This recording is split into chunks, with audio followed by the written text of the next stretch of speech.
அஸ்ஸலாமு அலைக்கும் வரஹ்மத்துல்லாஹி வபரகாத்து. அன்பாத அனைத்து உறவுகளுக்கும் இனிய மாலை வணக்கம். சொனமுத்தா போச்சா, வெளிநாட்டு முகவரிகளை மாற்ற லஞ்சம் வாங்கிய பாசி ஊழியருக்கு 5 ஆண்டுகள் சிறை தண்டனை. வெள்ளிக்கிழமை நேற்றைய தினம் உங்களுக்கு நான் இது சம்பந்தமான அப்டேட்ஸ் ஒன்று கொடுத்தேன் இல்லையா? இதோ ஜூலை 2 நீதிபதி அல் துவைஹி தலைமையிலான குற்றவியல் நீதிமன்றம் பொது குடிமை தகவல் ஆணையகத்தின், அதாவது public authority for civil information, civil தகவல்களுக்கான பொது ஆணையகத்தின் ஊழியர் ஒருவருக்கு பணத்துக்கு ஈடாக பல வெளிநாட்டவர்களின் வசிப்பிட முகவரிகளை மாற்றுவதற்காக லஞ்சம் கொடுத்தது மற்றும் அதிகாரப்பூர்வ மற்றும் மின்னணு ஆவணங்களை போலியாக தயாரித்தது ஆகிய குற்றங்களுக்காக 5 ஆண்டுகள் கடுங்காவல் தண்டனையும் 340 குவைத் தினார் அபராதமும் விதித்தது. மேலும் ஒரு இடைத்தரகர் மற்றும் 3 வெளிநாட்டவர்களுக்கு 3 ஆண்டுகள் மற்றும் 4 மாதங்கள் கடுங்காவல் சிறை தண்டனையும் அவர்கள் பெற்ற அல்லது உதவி செய்த லஞ்சத் தொகையை விட 2 மடங்கு அபராதமும் விதித்தது. 3 வெளிநாட்டவர்கள் தங்கள் சிறை தண்டனையை முடித்தவுடன் நாடு கடத்தப்பட வேண்டும் என்று நீதிமன்றம் உத்தரவிட்டது.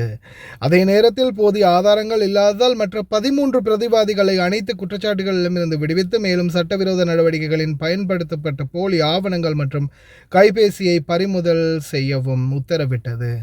பிரதிவாதிகளில் இருவருக்காக நியமிக்கப்பட்ட 2 வழக்கறிஞர்களுக்கான கட்டணத்தை தலா 50 குவைத் தினார் என நிர்ணயித்தது. வழக்கு கோப்புகளின்படி 2022 முதல் 2025 வரை தண்டனை பெற்ற ஊழியர் தனது அதிகாரப்பூர்வ பதவியை துஷ்பிரயோகம் செய்து பாசி தானியங்கி அமைப்பில் தவறான தகவல்களை உள்ளீடு செய்துள்ளார். இதன் விளைவாக பல வெளிநாட்டவர்களின் பதிவு செய்யப்பட்ட குடியிருப்பு முகவரிகள் போலியாக்கப்பட்டன. மேலும் அவர் அதற்கு ஈடாக லஞ்சம் பெற்றார். விசாரணையில் பிரதிவாதிகளின் ஒருவர் அந்த ஊழியருக்கு மற்ற நபர்களுக்கும் இடையிலான ஒரு இரட்டை தரகராக செயல்பட்டு லஞ்சத்தை பெற்று தண்டனை பெற்ற ஊழியரிடம் வழங்கியது தெரிய வந்தது. கொடுக்கப்பட்ட அல்லது வாக்குறுதி அளிக்கப்பட்ட லஞ்சத்தின் மதிப்பை விட அபராதம் 2 மடங்காக இருக்க வேண்டும் என்று கூறும் சட்டம் எண் 31 1970 பிரிவு 35 படி அபராதங்கள் கணக்கிடப்பட்டதாக நீதிமன்றம் தெளிவுபடுத்தியது.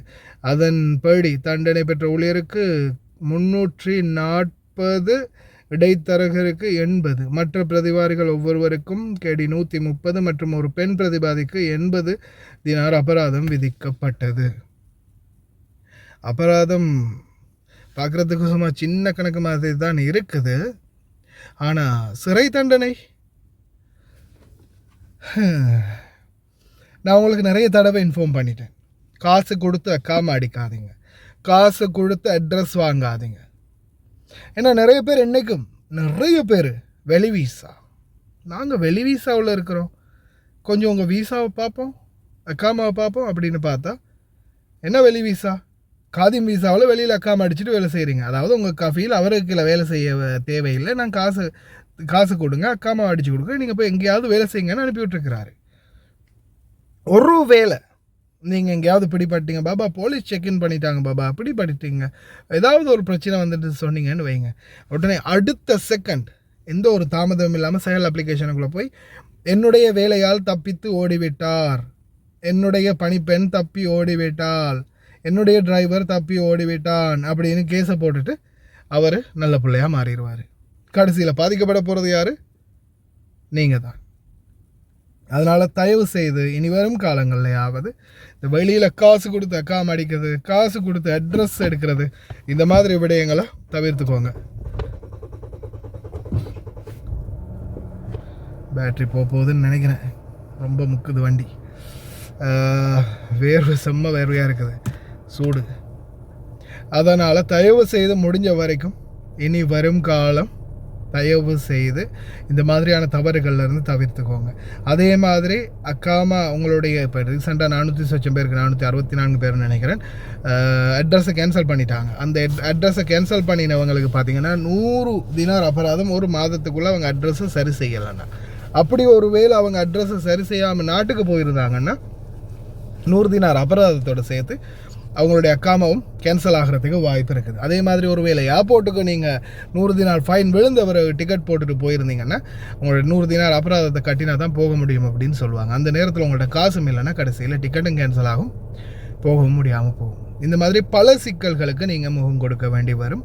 அதனால் தயவு செய்து இனி வரும் நாட்களில் முதலாவது நீங்கள் ஏர்போர்ட் போகிறீங்களா இருந்தால் உங்களுடைய சிவில் ஐடியை எப்படி செக் பண்ணணும் அப்படின்றத நான் மொபைல் ஐடி மூலமாக செக் பண்ணுற வீடியோ நேற்றைய தினம் வெள்ளிக்கிழமை போட்ட வீடியோ இருக்குது, நீங்கள் அதையும் போய் செக் பண்ணி பார்க்கலாம்.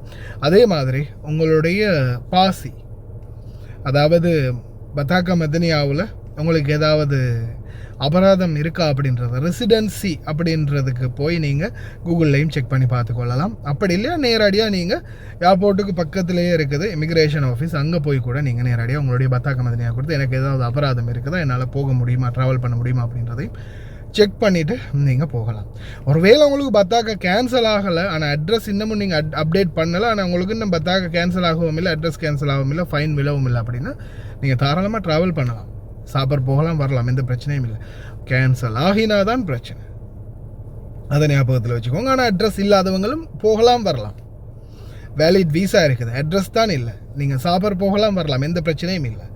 ஆனால் நீங்கள் உங்களுடைய சிவில் ஐடியில் ஏதாவது முக்காலஃபா இருக்கான்றதை மட்டும் செக் பண்ணிக்கோங்க, அதுதான் மெயின். முடிந்த வரைக்கும் தெரிந்த நண்பர்கள் அனைவருக்கும் இந்த வீடியோவை ஷேர் பண்ணுங்கள். அனைத்து சலுகைகளுடனும் நீங்களும் குவைத், துபாய், அபுதாபி போன்ற நாடுகளுக்கு வெளிநாடு செல்ல வேண்டுமா? உங்களுக்கான விடுமுறை மற்றும் போனஸ் அனைத்து சலுகைகளுடனும் விதேசி வெளிநாட்டு வேலை வாய்ப்பு மையம். தொடர்புகளுக்கு இப்போதைய அலையுங்கள் 0742-800-800. කුවේට් ගෘහ සේවිකාවක් ලෙස විදේශගත වෙන්න බලාපොරොත්තු වෙන ඔබ එම රටේ කම්කරු නීතියට අනුව ඔබට ලැබිය යුතු වරප්‍රසාද ගැන දැනුවත්ද? සතියට එක් දිනක විවේකයක් සහ කොන්ත්‍රාත්තුව අවසානයේ මාස 2ක වැටුපකට ඔබ හිමිකම් කියනවා. ඔබ මේ පිළිබඳව දැනුවත්ද? ඒ පිළිබඳව ඔබ දැනුවත් කිරීමට විදේශී අපි සූදානම්. අදම අපට කතා කරන්න 0742 800 800ට